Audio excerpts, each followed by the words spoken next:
পাখিটা যখন ডিম দিল ও নিজের ডিম নিজে খেয়ে ফেলে। যে পাখিটা কোন পরিবেশে বড় হচ্ছে। আরেক জায়গায় 2000 টাকা কম, 2000 টাকা কম ফর এ রিজন। ম্যাক্সিমাম মানুষ যেটা করে কেন, I think this is very wrong. যে আপনার ফার্মে ইঁদুর অ্যান্ড হি ইজ ওকে, ওনার এটা নিয়ে কোনো মাথা ব্যথা নেই। ইঁদুর পাখিটা কাঠ থেকেই কিনতেছেন, এটা তাদের দোষটা বেশি। ওই 500 টাকা 1000 টাকা কমের জন্য এমন পাখি কিনবে।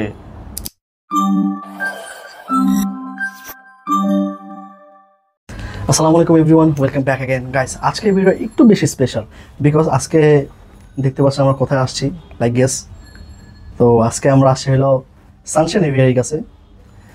তো আজকের টপিকটা হচ্ছে যে স্পেশালি নিউ কামার্সদের জন্য বা নিউ ফ্যান্সিয়ারদের জন্য যারা পাখি কিনতে গেলে অনেক ভুল ত্রুটি করে, যে ভাই পাখি কী কী দেখে কেনা উচিত বা পাখি কী কী দেখবো, যা কোয়ালিটিফুল কীভাবে বুঝবো বা সুস্থ পাখি কীভাবে বুঝবো, তো এটা আমরা কীভাবে দেখলে বুঝতে পারবো। তো আজকে সানশাইন এভিয়ারি অনেক ভাইয়ের কাছে আমরা আজকে জানবো যে পাখি কেনার সময় কী কী দেখতে হয় আমাদের বা কী কী দেখা উচিত, কী কী দেখে আমি একটা পাখি প্রপারভাবে ডিসিশন নিতে পারবো যে yeah this is the perfect good.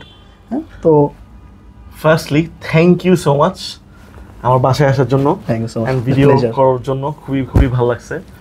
And তোমার প্রশ্ন খুবই নাইস একটা প্রশ্ন। অ্যান্ড সবচেয়ে প্রথমে আমি যেটা বলতে চাই, আমি যখন পাখি কেনা শুরু করছি আমি বিশ্বাস করে আমি কিচ্ছু বুঝতাম না।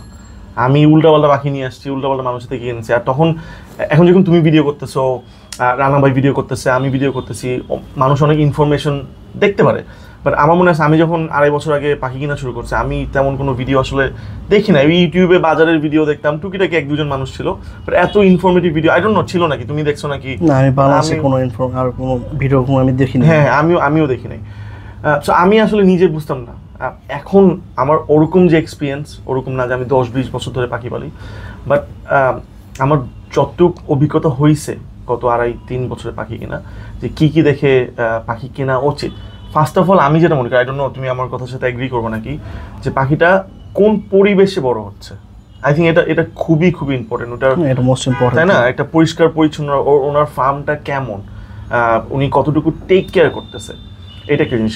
ম্যাক্সিমাম মানুষ যেটা করে কেন, I think this is very wrong, যে ওই পাখিটা দেখতে অনেক সুন্দর, এখন পাখিটা দেখতে সুন্দর এসে নিয়ে গেলে এখন পাখিটাকে এনাফ ভিটামিন খাওয়ানো হয় নাই, এনাফ সাপ্লিমেন্ট দেওয়া হয় না। এমন হতে পারে খুব সুন্দর একটা পাখি তুমি বাসায় নিয়ে আসলা, পাখিটা যখন ডিম দিল ও নিজের ডিম নিজে খেয়ে ফেলে।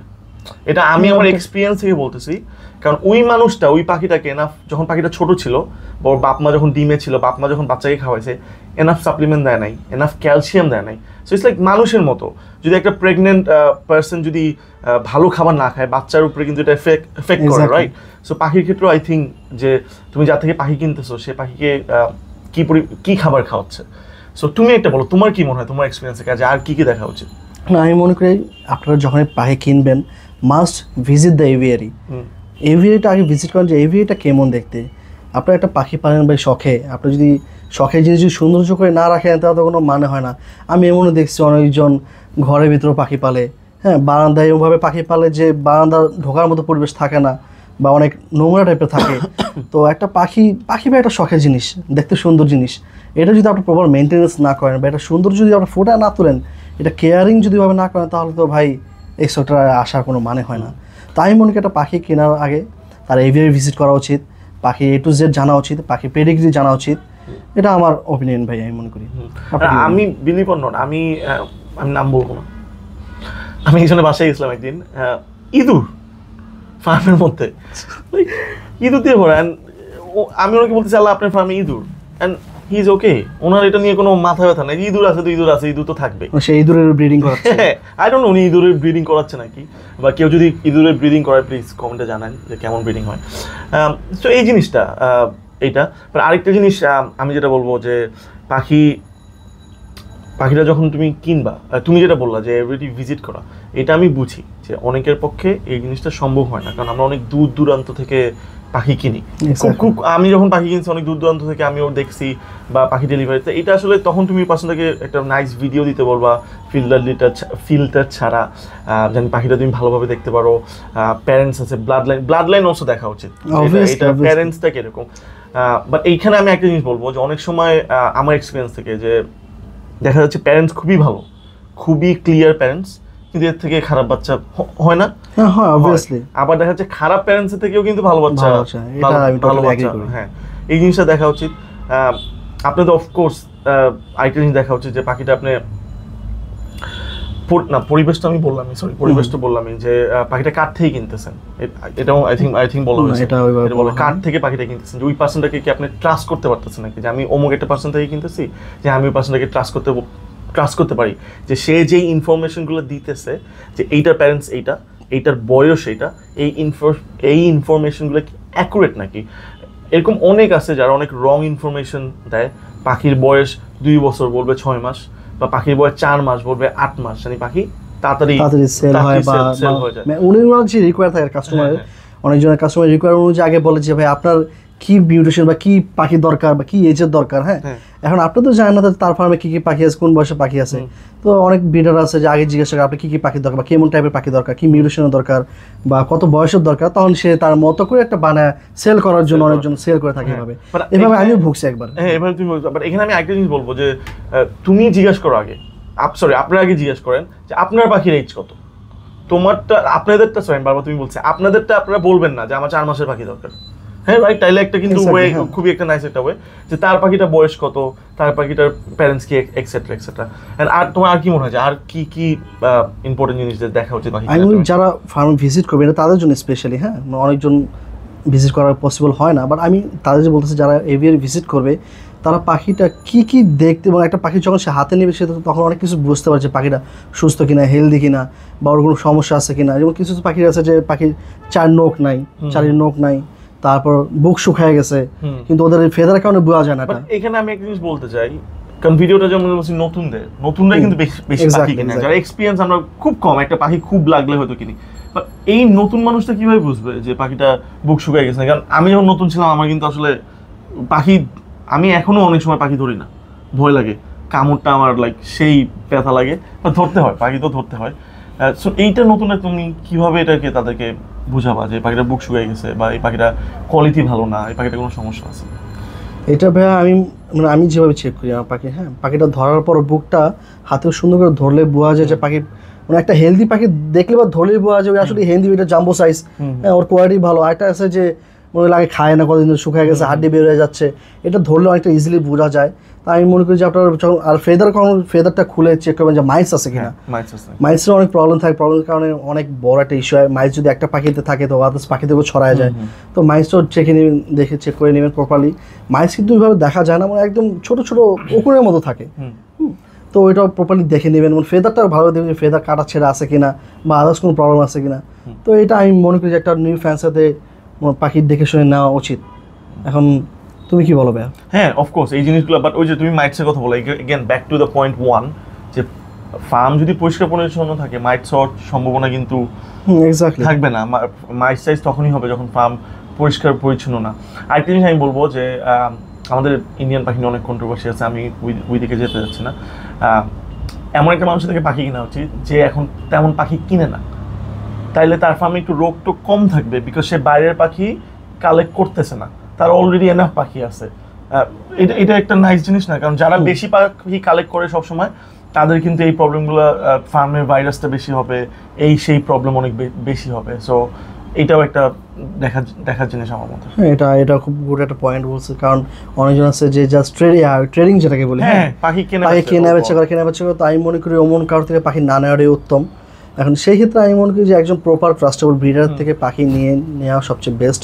বা তার বাসায় গেলেন, তার ভিজিট করেন, তার এভিয়ারিটা দেখলেন, তার পাখি কোয়ালিটি চেক করেন যে সে একজন প্রপার ব্রিডার কিনা, এটাকে মাস্ট দেখবেন।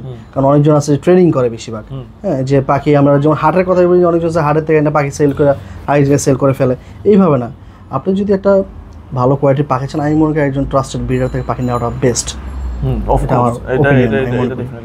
আর ট্রেডার যে কথা বলে, আমার ফেসবুকে অনেক মানুষ আছে যে আমি জানি যে তারা পাখি কিনতেছে, বিক্রি করতেছে, কারণ সেম পাখিটা আমি দেখি অন্যভাবে ছবি তুলে সেল করছে। জানি ইটস দেয়ার জব, এটা আসলে মানুষ এটা করে। আমাদের কুরবানি ছিল, গরু কিনে গরু বিক্রি করতেছে না, এটা it's okay, that's there job. এটা আসলে কিছু করার নাই। বাট এখানে সবচেয়ে বড় টপিকটা হলো যে সে কোয়ালিটিটা মেনটেন করতেছে কিনা। একটা পাখি নিয়ে মনে এখন তোমার কাছে একটা পাখি আছে, আমার একটা পাখির দরকার, হ্যাঁ বা আমার থেকে একটা কাস্টমার আসছে, হ্যাঁ তার পাখি দরকার, আমি তোমাকে স্পন্সর করলাম বা তুমি যা তার থেকে পাখিটা নাও, বা সেই কোনোভাবে মেনটেন করা যায়। কিন্তু এখানে এই ক্ষেত্রে একটা টপিক আছে যে আমি তোমার আমার কাছে একটা কাস্টমার আছে, হ্যাঁ, তার কাছে একটা পাখির দরকার, আমার কাছে নাই পাখিটা, তোমার কাছে আছে পাখিটা, আমি তোমার থেকে পাখিটা কালেক্ট করবো, বাট ওই কার্ডের ভিতরে একটা কোয়ালিটি মেনটেন থাকে। এখন আমি ওর তো পাখি নিয়ে তো আমি ডাইরেক্ট ফার্মে ঢুকাই ফেলবো না, ওইটাকে আমি একটা কোয়ারেন্টাইন রাখবো, বা যাই নেবে তাকে আমি বলবো যে আমি এই পাখির একসাথে ম্যানেজ করে দিছি, হ্যাঁ, আর পরে একটা কোয়ারেন্টাইন করা তারপর নিজে ফার্মে ঢুকায়েন, এটা আমি পার্সোনাল। কারণ অনেকজন আছে যে যাদের কাস্টমার মানে আসে অনেক কিছু বোঝে না, হ্যাঁ, আমরা একটু সাজেস্ট করি যে আপনি ওনার থেকে পাখি নেন, বা আমি আপনাকে পাখি কাইড করে দিচ্ছি, আপনার কী পাখি লাগবে বলেন, সেক্ষেত্রে আমার পাখি কাইড করে দিতে পারি। বাট এটা অবভিয়াসলি বলতে হবে যে আমার এই পাখিটা কাইড করা এখান থেকে, হ্যাঁ, আপনার পাখিরা একটু কোয়ারেন্টাইন করা বা 1 সপ্তাহ 10 দিন কোয়ারেন্টাইন করা নিয়ে নিজের ফার্মে ঢোকানো সবচেয়ে বেস্ট। আমি একটা জিনিস বলতে চাই, সেটা হচ্ছে যে আমার মনে হয় যারা পাখি কিনে তাদেরও না নিজেদের অনেক দোষ আছে, ঠিক আছে? এটা আমার বলাটা হয়তো অনেকেই পছন্দ করবে না, বাট তাদের দোষটা বেশি। ওই 500 টাকা 1000 টাকা কমের জন্য এমন পাখি কিনবে, ভাই দরকার নেই তো 10 জোড়া পাখি রাখার। তুমি 10 জোড়া পাখি না রেখে তুমি 8 জোড়া রাখো, 6 জোড়া রাখো, কিন্তু ভালো কোয়ালিটি পাখি মেইনটেইন কিনো। করতে হবে। ওই আরেক জায়গায় 2000 টাকা কম, 2000 টাকা কম ফর এ রিজন, যেটা আমি সবার পাখি এক হবে না, এক একজনের পাখির প্রাইস এক এক রকম হবে, বাট ম্যাক্সিমাম মানুষ এত কম কম খুঁজে, এটা ঠিক আছে, বাজেট থাকে সবার একটা বাজেট থাকে, বাজেটের উপরে যাওয়া যায় না, বাট একটু ওয়েট করো, একটা ভালো কোয়ালিটি পাখি নেওয়ার জন্য আচ্ছা, এই ক্ষেত্রে আরেকটা টপিকের কথা আসছে, মানে এটা মাথায় আসলো তোমার সাথে কথা বলে, হ্যাঁ, যে অনেকজন ব্রিডিং পেয়ার খুঁজে। ব্রিডিং পেয়ারটা আসলে কেন খুঁজে? ব্রিডিং পেয়ারটা কেন চায় মানুষ? বলবো? হ্যাঁ, বল দাও। মাথায় সমস্যা আছে, কারণ ব্রিডিং পেয়ার, আমি যেটা তোমাকে একটু আগে বলতেছিলাম, তার না মাথায় সমস্যা, এটা বল ঠিক না, তারা বুঝে না আসলে। ধরো আমার একটা ব্রিডিং পেয়ার আছে, যেটা থেকে আমি অ্যাভারেজে 3টা করে বাচ্চা পাই, তো পুরা ইয়ারে আমি যদি 3 ব্রিড দেই তাহলে হচ্ছে 9টা, 10টা ধরি, কারণ সামটাইমস ওরা 4টা বেবিও করে, তো 10টা বেবি, পার বেবি যদি আমি 15,000 টাকা করে অ্যাভারেজ সেল করি, তাহলে ওইখান থেকে 10টা বেবিতে আমি 1.5 লাখ টাকা, হ্যাঁ 10,000, আমি আমাকে কাছাবে, হ্যাঁ ধরো 1,20,000 টাকা, 1,20,000 টাকা আমার আসে, আমি কেন ওই জোড়াটা 30,000 টাকা সেল করবো? একটা ব্রিডিং পেয়ার আমি তখনই সেল করব যখন ব্রিডিং পেয়ারে কোনো সমস্যা আছে বা কোনো প্রবলেম আছে, ওই সময়টায় আমি একটা ব্রিডিং পেয়ার সেল করবো। এছাড়া কিন্তু আমি একটা ভালো ব্রিডিং, হ্যাঁ কিছু কিছু মানুষ আছে জেনুইনলি ব্রিডিং পেয়ার সেল করে, তারা পাখি চেঞ্জ করতেছে। আমার একটা মিউটেশন আপডেট আছে, কদিন আগে আমার একটা ফ্রেন্ড, সে বিদেশ চলে যাবে, সো তার পুরা ফার্মের পাখি সেল করে দিতে হবে, ইনক্লুডিং খাঁচা টাচা এভরিথিং, জেনুইন কিছু রিজন আছে, এই তো। সো গাইস, আজকের ভিডিওটা এই পর্যন্তই। আমার ভিডিওটা দেখার জন্য থ্যাংক ইউ সো মাচ। এই ভিডিওটা টোটালি স্পেশাল হলো নিউ ফ্যান্সিয়ারদের জন্য। তো আজকে এই পর্যন্তই। তো ভাই কিছু বলবেন? Thank you so much guys ভিডিওটা দেখার জন্য, thank you so much signature every আমার পাশে আসার জন্য, অ্যান্ড সবাইকে রিকোয়েস্ট করবো, অনেক নাইস ভিডিও করতেছে, বেশি বেশি করে লাইক, কমেন্ট অ্যান্ড শেয়ার করতে, কারণ আপনারা যদি এই জিনিসটা না করেন ও কিন্তু উৎসাহিত হবে না, ভিডিও আসবে না, অ্যান্ড নতুন নতুন ইনফরমেশন আপনারা পাবেন না। সো এটা করার জন্য ভিডিওটা দেখতে হবে, লাইক করতে হবে অ্যান্ড কমেন্ট করতে হবে। Thank you so much, by.